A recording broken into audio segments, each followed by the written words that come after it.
Hi everybody, we are going to go over everything we brought on our bikepacking trip across Europe from London to Istanbul. We took 2.5 months to do this trip, but the things that we brought would work for any length of trip, since you'll be restocking along the way. We're going to try to move pretty quickly because we could easily spend a really long time on this video, so we're going to have everything linked down below in the description box, and we will also have a blog post if you would rather just read this instead of watching a video on it. Let's jump right in. Alright, first we're going to talk about the bags we used. So we each had 2 of these Ortlieb classic panniers. We've had these for years, they've been great, so we haven't felt the need to switch over to the more bikepacking style that a lot of people use nowadays. It's also very easy to access stuff with these. You just open it and grab your item and then close it back up. I know that the bikepacking bags are a little bit harder to access, so we really like these. They're durable, they do okay on single track, and they've been really good for us over the years. In the front, I went with these Roadrunner buoy bags. I did start getting a few little holes in them from like the brambly sections in England. These bags have been pretty good, but maybe not quite as good and waterproof as the Ortlieb bags. In the front, we each had one of these Ortlieb Classic 6 handlebar bags. These are great. I keep my camera in mine so I can access it very easily. And Liz kept a bunch of miscellaneous items that she needed access throughout the day. So these are great. I love them. Definitely will be bringing this or something like this on every bikepacking trip that we do. I've been using this Salsa frame bag on my bike since we did our very first bikepacking trip back in 2020, and I still have mixed feelings on it. I was debating selling it then. The main thing is it just doesn't fit super well. It's like too big for my frame, even though it's supposed to fit with my frame. I do like the functionality. I like that it has this side pocket here that's more shallow. I keep like tools and things like that in here that I need to access frequently.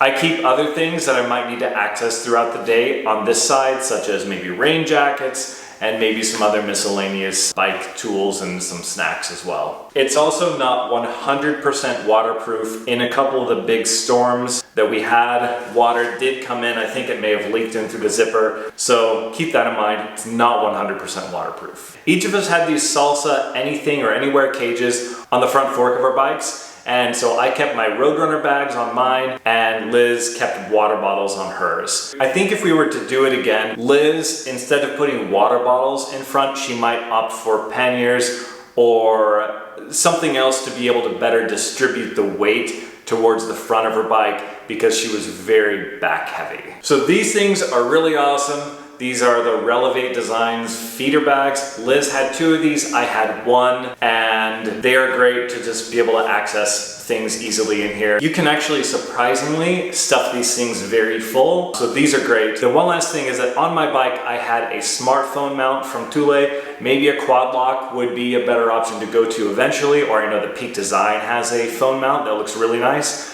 So I might be looking to upgrade that soon, but that one's worked really well for me over the years. I think it's just a little bit bulky, and that would be like the main downside of it. Also, I brought this lightweight hiking backpack that I just strapped to the back of my bike. I brought this for a couple of reasons. One, we just didn't have enough space to bring everything. I also used this as we did lots of city explorations and some hiking. It was nice to have just like a regular backpack to bring. If I did this again, it might be better to have like a more waterproof backpack because we did have a lot of rain. I also brought this lightweight dry bag. We often would put the tent in here if it was raining. We also brought these really lightweight grocery bags. These things are really great. They stuff into a small pocket. These were great for whenever we had to do our grocery stopping. And in a pinch, we could just bungee them down to the back of our bike if we were just going a short distance from the store to a hotel or a campground. We each had 2 bungee cords because on my bike rack I had the backpack, and on Liz's rack she always carried the tent and a few other things, so we used the bungee cords to strap everything down.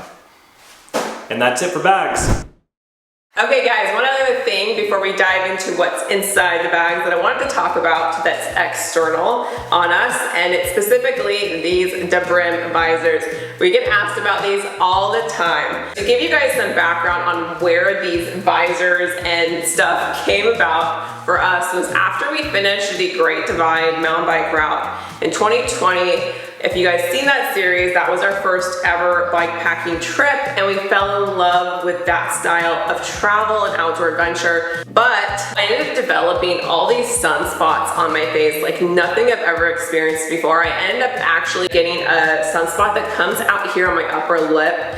So if I get too much sun, I literally look like I have a mustache. So I was desperate for a solution. I also, like during the bike trip, I tried putting a hat underneath my helmet, and I got so many comments about how I was wearing my helmet incorrectly and that it's not safe to do that. And so after the Great Divide, I knew I wanted to do more long bike tours, but I needed to find a solution for the sun. And so I ended up in my research coming across this brand, Dabrim, and then I reached out to them, and they were kind enough to send us some visors, and we've been testing them out now for 2 years. And I'm really excited that they've agreed to sponsor this portion of the video, and there's even a discount code for you guys, which is very rare. They said that they don't often put their products on sale at all. So I'm really excited to be able to offer that for you guys. First, I wanted to go over a couple of their different products. So if you guys saw our London to Istanbul series, we wore these Dabrim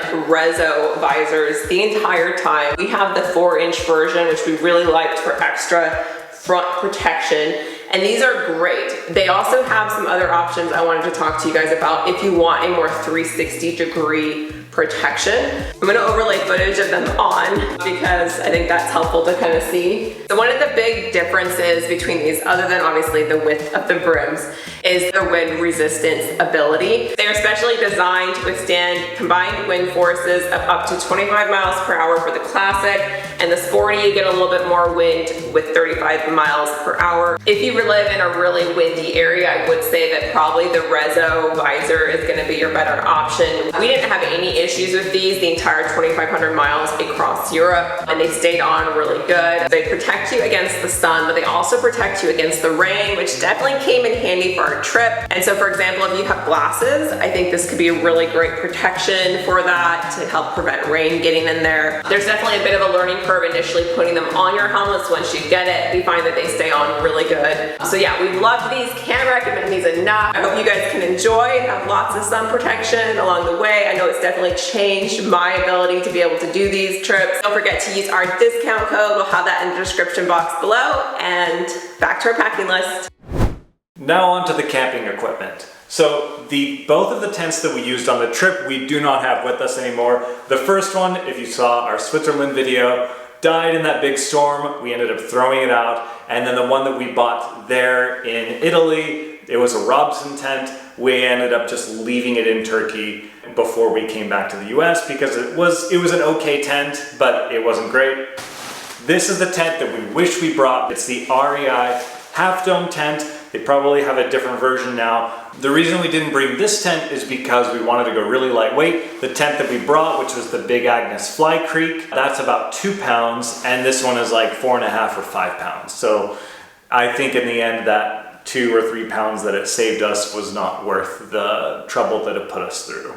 So these are new. These are REI Air Rail Plus sleeping mats. These are awesome. We tried other inflatable sleeping mats, but they made a ton of noise. One of the really nice things about these is that they have little bumpers on the side, which keeps you from rolling off. And if you're in a tent with another person, that really helps because you don't want to end up on top of each other in the middle of the night. Or maybe two. On our first bikepacking trip on the Great Divide, we just brought these guys, the full length. These are okay, they're not super comfortable. Ours are clearly very beat up. But we did actually bring these half ones on the London to Istanbul trip with us because they're nice if you just want to take a break in a park somewhere. You can just put this down, sit down so you don't get muddy or dirty. We also use these as we were packing up the tent in the morning. We would put these on the grass so that our stuff wouldn't get super wet. These are sleeping bags. They're down sleeping bags. They are rated down to 19 Fahrenheit, which is perfectly fine for this trip. I think a temperature rating of 25 to 30 degrees would have been fine for a trip like this. We bought these compression sacks for them as well to save some space in our bags. These were definitely a luxury item. We brought camping pillows with us, which honestly, it's really nice. I know you can just stuff some clothes in a sack and put it under your head. These do provide just a little bit more comfort. I think we've been finding that we appreciate some comforts a little bit more, especially on a trip like this that's a bit longer. We also brought the sound machine. Liz tends to have issues sleeping when there's a lot of noise around, especially if you're in a loud campground and there's all different kinds of weird noises going on around you. This is a really lightweight one that works well for travel, and we brought it on multiple trips now, so we'll link it down below. For our cookware, we brought this GSI cook kit. It comes with this pot and a few little things inside of it. We bought this years ago around the same time we bought the tent and the sleeping bags. It's held up, except our stove did die, I think, in our last night in Romania. When we got to London, we bought one propane can about that size, and I think we had to replace it maybe 2 times throughout our trip. Also in our cookware, we brought this foldable cutting board, which we used all the time. One of our go-to dishes was like a noodle soup, so we buy some vegetables at the store, some green onions, chop them up, throw them in the soup, and so this really came in handy. It's got a ton of wear on it, as you can see. This was really nice to have, to be honest, even though it's maybe more of a luxury item. And I don't have it with me right now, but I did bring a Bear Grylls knife. We also decided to bring the Sea to Summit kitchen sink. You open it up and you can fill this with water and do your dishes in here. Even if you're using biodegradable soap, it's not good to wash it directly in bodies of water. So it's better to wash it in here and dump this in the grass or the dirt. We didn't use this very much because we didn't wild camp very much. And in most of the campgrounds in Europe, you have sinks and places to wash your dishes, and that's what we did most of the time. So on the GDMBR, this would be great. I don't think it was super necessary on our London to Istanbul trip though. And finally, this is a small portable shovel that we've had for years in case you need to go to the bathroom outside. It's good to have if you're doing a lot of wild camping. We brought a small container of biodegradable soap. We like to use Dr. Bronner's in a container like this. We brought containers like this for spices because Liz is obsessed with garlic salt. And we also have these small containers that we put salt and pepper, and we bring these. It's always nice to have. We both have major salt addictions, so we had to keep refilling our salt along the way. I brought, this is a windshield for a camping stove, and I kind of have mixed feelings about it. And it's hard to really evaluate how useful this was, because it's one of those things that you wouldn't know you need it unless you didn't have it. If there's a lot of wind, it's gonna like put out the flame on your stove. So I think if you're in really windy conditions, it's useful, but I don't know if it was super useful for us because it wasn't that windy when we were camping. Now we have a really big section, every clothing item we brought. We're gonna try to work through this quickly because this could get out of hand. As always, everything will be linked down below. So we had heard mixed things about, saddle sore pain and having a chamois or not. So Alex and I both experimented during the Canada portion of our GDMBR we did in 2022. I found I really liked having the chamois. Alex discovered he doesn't. So Alex will talk about what he uses, and then I'll kind of talk about the specific ones I use. So all I brought was, I think, 2 or 3 pair of these ex officio boxer briefs and these really cheap, thin running shorts that I bought at Target years ago, and that's all I had. Just like 2 or 3 of these, 2 or 3 of these, and that's what I used the whole time. I didn't use padded shorts one time on this trip, and I was totally fine for the most part. I had pretty much no saddle issues other than what you would normally expect, just pain and discomfort from biking that long. Okay, for me it does not work. I have tried, guys. I know this is like a great debate in the bike packing, bike touring community. So I brought padded shorts. I found the brand I like best. It's owned and operated by women, designed for women, and it works best. It's the brand Terry. They do very thin in comparison to other chamois products I've tried, which makes it much more convenient for a trip like this because A, you don't feel like you're always in like a diaper, and which is uncomfortable, but also it's lighter weight, so it dries quicker, and so that's always good on a trip like this. My favorite piece of clothing from the trip, my Terry skirt. This has built-in chamois. I love these so much. I honestly just kept wanting to wear this the whole time. So this was like one of my outfits, and then I had a second. So these are the mesh version of Terry's liners. And these I really like as well. These are really lightweight, so I like having both because definitely the skirt takes a bit longer to dry. This is really nice. I liked these as well. So because I wore chamois, I obviously wanted to have some non-biking underwear. So I brought 3 pairs of underwear, some that I just dedicated to use at night, because I always like to change into clean clothes. Even if we're wild camping, I like to change into clean clothes at night. And then I brought some for just like exploring towns and stuff like that. I brought 2 pairs of wool socks, one that was a bit warmer and one that was thinner and shorter. And then I brought 1 pair of socks to wear like at night in the tent. And for me, I have a bunch of these Puma socks. I know that they're cotton, but I find them to be a lot more comfortable. I did have maybe 1 or 2 sets of wool socks. I just find them to be a lot less comfortable, so I don't like them as much. We did do laundry a lot more this trip than we do when we do something like the Great Divide. On the Great Divide, we at one point went like 9 days without a washer, dryer, even shower. If you follow our route, you're going to be in towns a lot, so you probably don't want to smell quite as bad as a typical bikepacking trip. So we did do laundry more frequently, but I think it still was probably only every 6 days. And that's one thing actually, if I were to say, if there's one thing I would change about my packing list, I actually feel like clothing, it was really good. But I do think I might have added another chamois liner just so I could have a little bit more options between washing stuff. Having clean undergarments is like the most important thing to do to prevent saddle sores, because the more dirty it is, the more bacteria is going to get in there and start infecting things. So in terms of sports bras, I just brought 2 sports bras and that was perfectly sufficient. So we each brought base layer bottoms. These are Alex's. I don't know where mine are. It's probably buried somewhere in this pile. These were great to have for some bug protection and also just when it got cold. We brought we brought buffs. We love these. These come in handy all the time, particularly when you're on a gravel dirt road. This helps protect you from inhaling dust. It also helps if you're like on a busy road with like diesel engines to not breathe it in. We also use it for some additional sun protection under certain angles that our Dabrim might not cover if it's like at a certain point. So these come really in handy. I also use one of these, and I didn't bring it with me, but I have one that I dedicate just as like my pillowcase for my little camping pillow to keep it clean.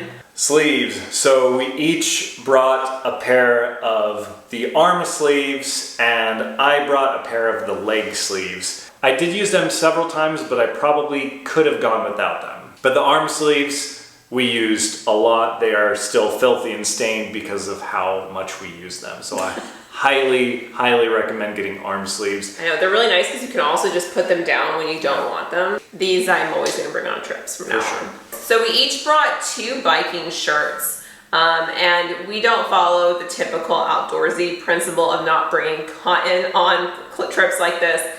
We used to be really into that. Then we've learned being comfortable is more important, and for us, we really like the cotton poly blend shirts that are really thin, so they'll still dry quickly. So we each brought 2 of those. You guys saw us wear those all the time if you watched our London to Istanbul series. And then I brought a separate nighttime shirt and like running shorts that I could wear just at night as like my nighttime outfit. We generally follow a layering system, so for warmth, we like to just add more layers, and then if you get warm, then you take off layers. So we bring a fleece each, a puffy coat, like a down jacket or something like that, and then a hard shell jacket and a hard shell pants. So one of the big distinctions with this trip and our like other adventures we've done is that we brought a town outfit. So you guys have probably seen this dress many times. This is my town dress outfit. It's very lightweight and wrinkle resistant, which was important. And so for me, this worked out really great. I liked having this. Before it got cold, I just brought some lightweight slip shorts to wear underneath. These are like made out of essentially like nylon material.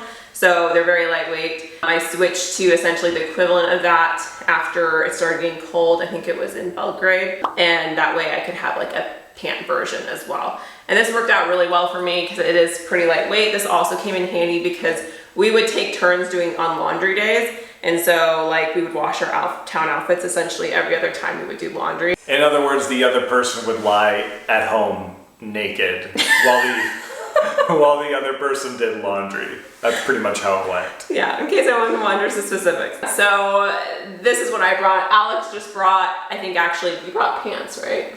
I didn't really use any different shirts. I just brought pants. That's pretty much all I bought. Just pants and a belt. And I wore the same shirts that I wore bikepacking. This, I'm always gonna bring down bikepacking any trip because you always have some highways, it seems like.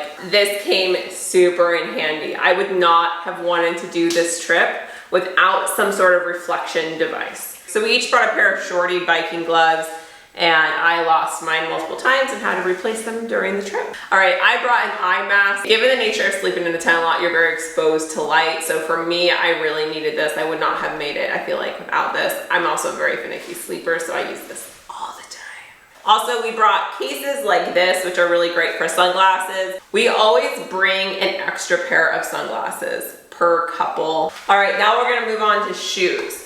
So we each brought flip-flops, which you definitely want to bring because that's showers and stuff, communal showers. You definitely want that. And then we each brought low-top hiking boots. Some people really like bike-specific shoes, but we knew that we were going to be exploring towns and doing some hiking as well. So we actually just went with hiking boots instead of like biking shoes, just because they're more versatile and we didn't want to bring too much footwear with us. I definitely say try to go with one that's water resistant if you can. If not, I think there are some booties you can bring, which I might consider doing and bringing like a running pair or something next time. I also brought one more pair of shoes and it was the Tevas, which I hardly used. They're like lightweight sandals. They're super lightweight, so I figured it was fine. So I really think you only really need two, some sort of low top hiking boot and flip-flops. Of course, if you want to look nice in towns without this, you might want to add another shoe, but I guess, didn't really worry about that. No, we didn't. Showering was enough. So now I'm gonna go over our toiletries. I'm actually one of those weird ones who really likes packing the toiletry portion of our trip. I don't know why. I think it's just because I've kind of honed in after all our travels on what really I feel like I need. But the challenge with this trip was that obviously we needed to be even more cautious than usual about our pack weight, our size. I wasn't able to like bring as much stuff as I would on like a typical travel trip, but I definitely brought more than I do when we do just like bike packing in the wild, you know, where we're in nature and not going through towns and sightseeing and stuff. Toiletries are super individual. I do have some tips I'm gonna infuse in here. So first off, shampoo bars and conditioner bars and soap bars is really great for a trip like this because it's much lighter weight than if you brought the cream versions, and they last you so much longer than like if we brought travel size of everything. Another thing that we've discovered that we love, we used to bring travel size loofahs, but now we have these little like silicone scrubby things. Even when we aren't traveling, we use these exclusively. They've been really great. They lather the most out of all the different kind of alternative loofah products we've tried. And these don't hold as much bacteria as loofah. And you do have to worry about bacteria extra, I feel like, for a trip like this because you can't let it hang dry. So you are sticking things wet in your bag all the time. Which brings me to the bag we bring for our shampoo stuff. This is from the brand North Face, and I love toiletry bags that hang because then you can hang them on bathroom stall doors in campgrounds. Also in hotels, you can hang these on like towel racks and stuff like that. And then we brought this other toiletry container. This one's been really great too. It also does the hanging thing, which I love. We bought travel size toothpaste along the way. We just restocked. I think that's the key when it comes to toiletries. Toothbrushes, Alex brought this travel size one. I brought a full size one with just a cover on it. I actually brought mini sizes of my entire skincare routine. I have a tendency to be very acne prone and very like rosacea prone. With us going for 2.5 months, I did not want to be without my skincare routine. Of course, floss and contact solution if that applies to you, with extra cases. I know I keep saying that you can purchase things along the way, but there's one product that I have had the misfortune of not being able to find abroad, and apparently I can't live without it, and that is Burt's Bees chapsticks. So I brought over a dozen of these for our 2.5-month bikepacking trip, and Alex made fun of me. However, I was really glad I had them, and I've lived without these before, and I just can't. So as much as I say you can purchase things along the way, if there is something you're massively addicted to and you can't handle it and it doesn't take much space, maybe bring it. We always bring like mini files, toenail clippers, nail clippers in general, tweezers as well. We've forgotten that before, but of course tweezers are always good to have as well. And then bring, of course, if you need contacts, bring plenty of contacts and stuff for the duration of your trip, plus extra. And lastly, just a few more things. We always brought sunscreen. I really like this brand, this Think. They have a sport version that we brought for our face. I didn't bring it up, but we always bring a spray sunscreen as well for like our calves and stuff when we want just on the go protection. And then we also always bring an SPF chapstick, which I also didn't bring up, but I'll link the one that we use down below. We actually set an alarm during our trip to reapply sunscreen every 80 minutes. We always carry travel size hand sanitizer, and I didn't bring our full first aid kit, but this was a new addition to our first aid kit. So we usually bring like acetaminophen, ibuprofen, Band-Aids, Neosporin, alcohol wipes, Benadryl, and now this in our first aid kit. So tea tree oil, when I was having that horrible saddle sore pain during the trip, I saw someone's video where they mentioned that they used this and it helped their saddle sores. And it helped me, I feel like, a lot. So now I think on all our trips, we're gonna bring tea tree oil. Speaking of saddle sores, I always bring chamois butter and a lot of it. And I just refill it in this little travel size container. Definitely highly recommend bringing chamois butter because you are biking a lot and chafing can be rough. We went through lots of this. Obviously, if you guys use medicines or vitamins, you'll want to have a container for that. We put our vitamins and stuff in these lovely containers, which I'm obsessed with. I actually have vitamins from our last trip in here. We also use these for spices during the trip as well. We had a sewing kit in one. So these are just really handy. I love these. Of course, glasses if you need them. And then toilet paper. So we didn't need this as much as we do when we're doing a trip like the Great Divide, for example, because we mostly use public restrooms. We just ask cafes, but we always try to have a roll of toilet paper with us. We also always have an extra one of these Ziploc bags for our dirty toilet paper, and then we just reuse that throughout the trip. But of course, because we were gone for 2.5 months, we brought extra, which I think was good if you're going for as long of a trip as we did. So one other thing that was different for this trip than like when we did the Great Divide, for example, is I wanted to bring makeup for our town exploration days mostly. I tried to keep it super, super small, and I did that by using kind of small products to begin with.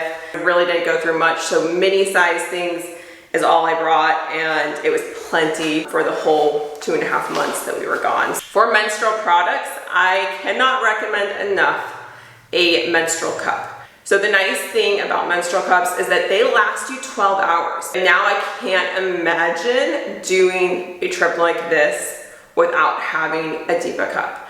All right, that's it for the toiletries, guys. We got through it all.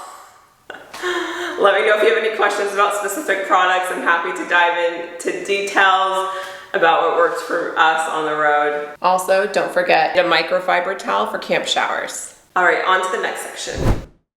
All right, I wanted to just touch base really quickly on our hydration. We each had 2 squeeze water bottles, and we also brought 1 metal water bottle. And the only reason we bring those occasionally on these trips is because the water doesn't get flavored by the plastic when you put it in. We also brought these 2 Grail water bottle purifiers. They're the pressed down kind. We've used them for years. We really only needed one. It's always nice to have one of these because I know we occasionally use them, like if we came across a river or something and we weren't near a town, we were able to filter water with that. In general, on a trip like this where you're passing through a lot of towns, I think 2 liters per person is totally fine. You can always refill more frequently if you want.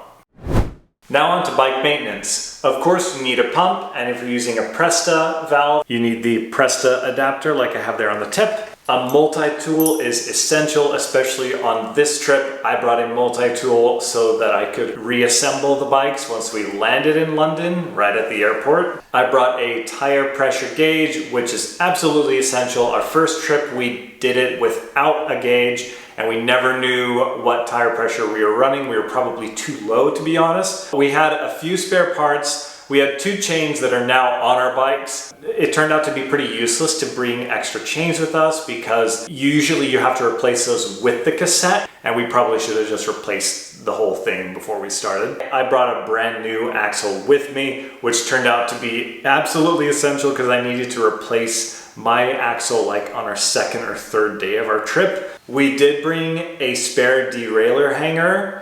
This is one of the most common things to break when you're transporting a bike on a plane. Obviously a tire lever and a spoke wrench.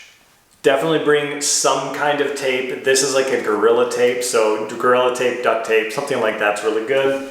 And zip ties as well. I did bring those, but I don't have them here with me. Spare brake pads. I replaced these once during the trip. This is the one thing though I didn't bring. Bring some sandpaper because these can get kind of gunked up. Onto tires. We run a tubeless setup, so we should have started with fresh sealant, and I should have always kept 2 bottles at a time and then just replace it as we went. I should have done that, I didn't, and we really needed the tire sealant by the time we got to Turkey, so I should have just kept replacing it and replenishing it along the road. I still really like the tubeless setup, and I would 100% do a tubeless setup again. I would have started with fresh tires though. Our tires were slightly worn down. On our bike trip, I ran into a couple of guys who had done a long biking trip through the Balkans using just inner tubes. They were not using a tubeless setup, and they said they had a lot of problems there because all of the thorns in the glass were constantly puncturing their inner tubes. They had lots of problems due to that. We, considering the distance we went, had relatively few problems, but we still brought a couple extra inner tubes with us, and they did come in handy. We did have to use them, but they also got punctured pretty much immediately. If we could do it again, I would probably bring 2 spare inner tubes per person, but I would bring the self-sealing ones. And we would also bring a patch kit just in case. Also, do not forget, if you're running Presta valves, a core remover, because our Presta valves got gunked up several times with the sealant, and I had to replace them. A couple more items here. Chain lube. We brought just 1 small bottle of chain lube, and that was perfectly fine for a trip like this. In addition to that, I brought 2 rags. One I used mostly for just cleaning the chain when it was super dirty, like after a big rainstorm I would use it to clean, and then I would apply the lube and then use a separate clean rag to wipe the excess lube off of the chain. We brought 2 small lightweight bike locks that really just had like a little wire that we used to lock our bikes together, mostly at night when we were camping. If I was doing a solo trip, I would bring a much more hardcore bike lock to use when I'm going to grocery stores. Whenever we went to grocery stores, we would always have one person wait outside while the other person shopped, so we didn't have to worry about locking the bikes up. We're gonna do a whole separate video on our camera gear setup. We had a few questions about that, and we've been meaning to put together a video about that for a while because people ask us about how we film our adventures all the time. So we're gonna do a whole separate video on that. I know it's not applicable to everybody doing a bike tour. The excessive camera equipment we brought. So, 28, 30 pounds. Yeah, well, it was a lot. All right, guys, that's our packing list. If you made it this far, wow, thank you guys for sticking with us. We'll have everything linked down below. If we missed anything, it will all be down there below. And a lot of those will be affiliate links, which means we get a slight commission and no extra cost to you guys. So it'll really help support our channel if you utilize those. Let us know if you have any questions or if there's anything we missed that you'd like to bring. Let's kind of create a discussion down below. And of course, don't forget to use that Dabrim discount code at checkout to get 10% off your order. And if you like this video, please give it a thumbs up. It helps support our channel, and subscribe. And we'll see you on our next video.